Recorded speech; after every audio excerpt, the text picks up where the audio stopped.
আজকে আমাদের সিটি চত্বরে ক্যান্টনমেন্ট এরিয়া সকল স্কুল কলেজ এবং ইউনিভার্সিটির একটা আন্দোলনের কর্মসূচি ডাক দেওয়া হয়েছিল। হিমালয় আমাদের পর থেকে এখানে ছাত্রলীগের যে নেতাকর্মী যারা ধারালো অস্ত্র, বিভিন্ন গুলি, বিভিন্ন বাঁশ পাইপ নিয়ে এখানে তারা চলাচল করেছে। কয়েকজন ছাত্র জনতা দল একেবারে তাদেরকে লাঠি দিয়ে তাদেরকে নিয়ে তাদেরকে পাঠিয়ে দিয়েছিল আবার, কিন্তু তারা জানে না যে তারা একজনকে মারলে 10 জন আমরা দাঁড়িয়ে যাবো। যারা অন্যায় করে তারা ভয় পায় না, আমরা অন্যায় বিরুদ্ধে নামছি, আমরা কেন ভয় পাবো? আমাদের দাবি না মানা পর্যন্ত আমরা ঘরে ফিরবো না। আমাদেরকে তোমরা থামাতে পারবে না।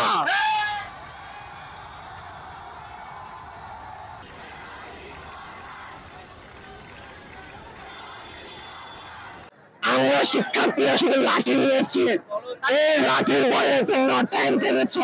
তোমাদের কি তোমাদের ভয় নেই? তুমি চিন্তা করো, 4 গরিব শিক্ষার্থী, আমরা শিক্ষার্থীরা যদি অচেতন থাকে তোমাদের কি হবে তুমি বুঝতে পারতেছ? আমরা মেধাবী, আমরা শিক্ষার্থী, আমরা পরবর্তী আমরা অস্ত্র হাতে নেই না।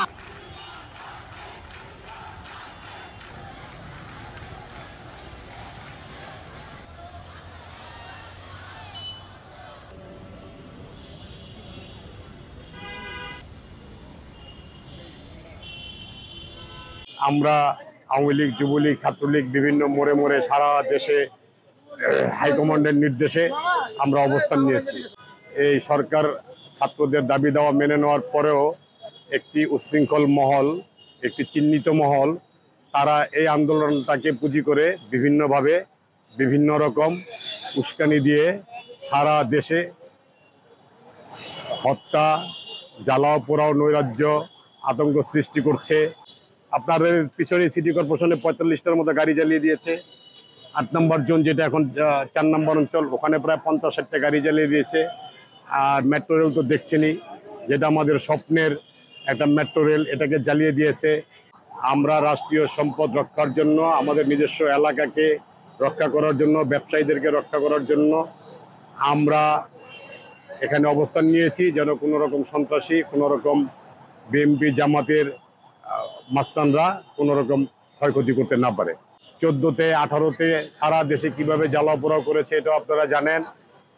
তো তাদেরকে গতকালকে রাষ্ট্রীয় নির্বাহী আদেশে এই দলটাকে নিষিদ্ধ করা হয়েছে। ওরা জেএমবির মতো আন্ডারগ্রাউন্ডে গিয়ে বিভিন্ন জায়গায় বিভিন্ন রকম ক্ষয়ক্ষতি করতেই পারে।